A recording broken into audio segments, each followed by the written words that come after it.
র্যাবের বিলুপ্তি, টেলিফোনে আড়ি পাতা সেন্টার বন্ধ, মৃত্যুদণ্ডের আইন বাতিল এবং সরকারি কর্মকর্তাদের দায়মুক্তি আইন বাতিল চায় জাতিসংঘ।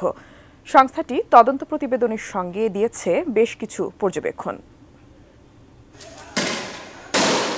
জাতিসংঘের ফ্যাক্ট ফাইন্ডিং মিশন জুলাই আগস্টের ঘটনা তদন্তের পাশাপাশি বাংলাদেশের জন্য বেশ কিছু পরামর্শ দিয়েছে। ৪৪ দফা সুপারিশের শুরুতেই তারা উল্লেখ করেছে, বাংলাদেশে মানবাধিকার লঙ্ঘন শুধু ২০২৪-এর জুলাই আগস্টের ঘটনা না, বরং বহুদিন ধরে চলে আসা রাজনৈতিক সংঘাতের ফলাফল। We're also very clear about not repeating the patterns of the past, these revenge killings, the identity politics, the patronage, and these cycles of revenge. Antibacterial additive যুক্ত সেরা ওয়াটার ট্যাঙ্ক বিশুদ্ধ পানিতে ব্যাকটেরিয়া জন্মাতে দেয় না।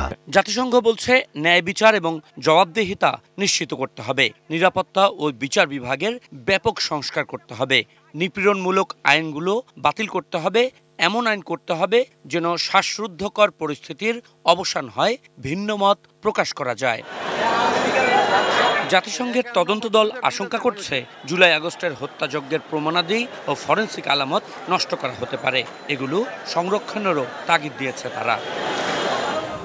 সরকারি কর্মকর্তাদের বিচার ও তদন্তে দায়মুক্তির ধারাগুলি বাতিল করার সুপারিশ করেছে ফ্যাক্ট ফাইন্ডিং মিশন।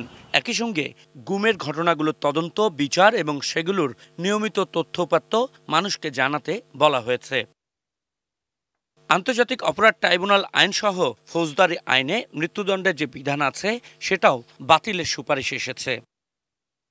অসত্য অভিযোগে গ্রেপ্তার করলে পুলিশের বিপক্ষে ব্যবস্থা নেওয়া, পুলিশ হেফাজতে নির্যাতন ও মৃত্যু বন্ধ করতে পদক্ষেপ নিতেও বলছে জাতিসংঘ। র্যাব বিলুপ্ত করে সদস্যদের নিজ নিজ বাহিনীতে ফেরত পাঠাতে বলা হয়েছে সুপারিশমালায়। সেনা গোয়েন্দাদের কার্যক্রম বাহিনীতে সীমাবদ্ধ রাখারও তাগিদ দেওয়া হয়েছে। বিভিন্ন গোয়েন্দা বাহিনীকে অবিলম্বে সাংবাদিক, মানবাধিকার কর্মীদের ওপর নজরদারি বন্ধ করতে এবং ন্যাশনাল টেলিকমিউনিকেশন মনিটরিং সেন্টার বাতিল করতে বলছে জাতিসংঘ।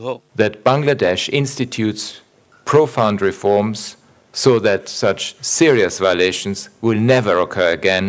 আশিকুর রহমান অপু, এটি নিউজ, ঢাকা।